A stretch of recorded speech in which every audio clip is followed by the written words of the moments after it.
اسرائیل کیا کر رہا ہے؟ گولان کی پہاڑیوں پر قبضہ کیا گیا۔ اسی سال مارچ میں امریکی صدر ڈونلڈ ٹرمپ نے اعلان کیا کہ گولان کی پہاڑیوں کو اب شام بھول جائے، یعنی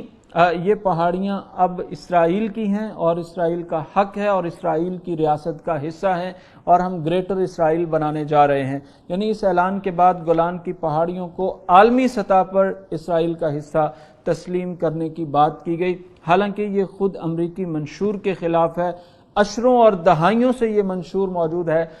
کہ جناب یہ حصہ جو ہے گولان کی پہاڑیاں یہ سیریا کا حصہ ہے، شام کا حصہ ہے۔ اب اس کی ایک جو اسٹریٹجک لوکیشن ہے اس کو مد نظر رکھتے ہوئے اس پر قبضہ کر کے بیٹھ گیا ہے اسرائیل بہادر، اور ساتھ ہی ساتھ بہت سارے فلسطینی علاقوں پر قبضہ کر رہا ہے، بہت سارے اردن کے علاقوں پر قبضہ کیا جا چکا ہے۔ اور اس کے بعد اب جو تازہ ڈیولپمنٹ وہاں پر انہوں نے کی ہے، گولان کی پہاڑیوں میں یہودی بستیوں کو آباد کیا گیا ہے۔ ان یہودی بستیوں کو بسانے کے بعد وہاں پر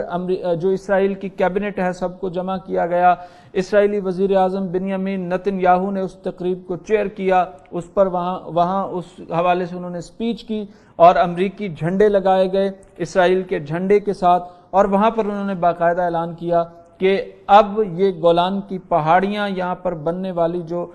یہودی بستی ہے اس کو ٹرمپ بستی کہا جائے گا، ٹرمپ ہائٹس کہا جائے گا، ٹرمپ کی پہاڑیاں کہا جائے گا، کیونکہ ٹرمپ نے اب واضح طور پر یہ لکھ کر انہیں دے دیا ہے، یہ اسائن کر دیا ہے، یہ بتلا دیا ہے کہ جناب یہ پہاڑیاں آپ کی ہیں، آپ نے رکھنی ہیں، دنیا کی کوئی طاقت آپ کو یہاں سے جو ہے وہ نہیں ہٹا سکتی۔ بیت المقدس پر قبضہ ان کا پکا کیا، اپنا سفارت خانہ تل ابیب سے یہاں منتقل کر دیا ہے، یعنی امریکی سفارت خانہ ان دنوں میں منتقل ہو چکا ہے بیت المقدس میں۔ دنیا کرونا کر رہی ہے، کرونا کی ویکسین نہیں ہے، کرونا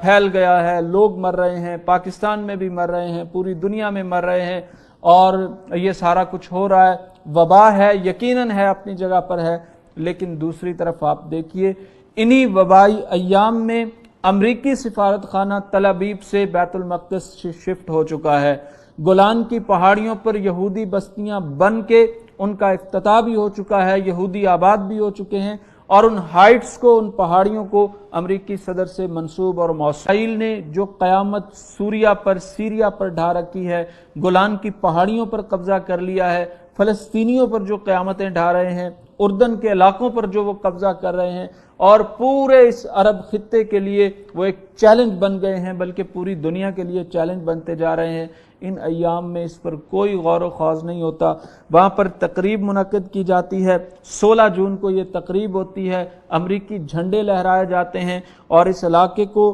رماد ٹرمپ یا ٹرمپ ہائٹس کے نام سے موسوم کر دیا جاتا ہے، اس کا جشن منایا جاتا ہے، امریکی صدر کا شکریہ ادا کیا جاتا ہے، امریکی وزیر خارجہ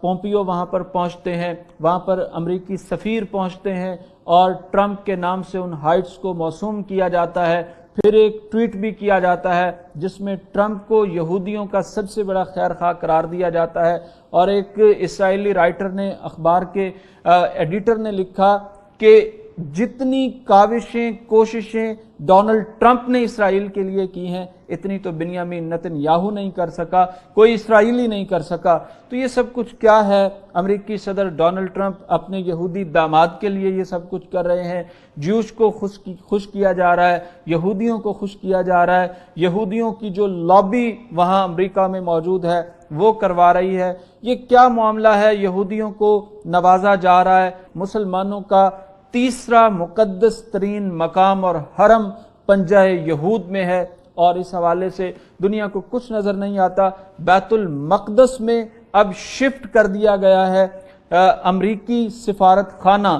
یعنی بیت المقدس کو مکمل طور پر اب اسرائیل کا حصہ تسلیم کر لیا ہے۔ قدس کے ذرات میں انبیاء کی خوشبو ہے، یہاں پتے پتے سے نبیوں کی مہک آتی ہے، یہاں انبیاء کا اس کو وطن قرار دیا جاتا ہے۔ تو یہ انبیاء کا جو وطن ہے، نبیوں کی جو خوشبو ہے، اللہ کے پیغمبروں کی جہاں سے مہک آتی ہے، تو آج اس کے جو وارث ہیں، اس مہک کے وارث، اس خوشبو کے وارث، ان ذرات، ان اشجار کے وارث، اور اس مسجد اقصی کے وارث وہ مسلمان ہیں اور سوئے ہوئے ہیں، انہیں بیدار ہونے کی ضرورت ہے۔ جب مسلمان بیدار ہو گیا تو اپنی یہ خوشبو، اپنی یہ مہک، انبیاء کا یہ وطن ہم انشاءاللہ واپس لیں گے۔ یہ مسلمانوں کا وطن ہے اور مسلمانوں کو مل کر رہے گا۔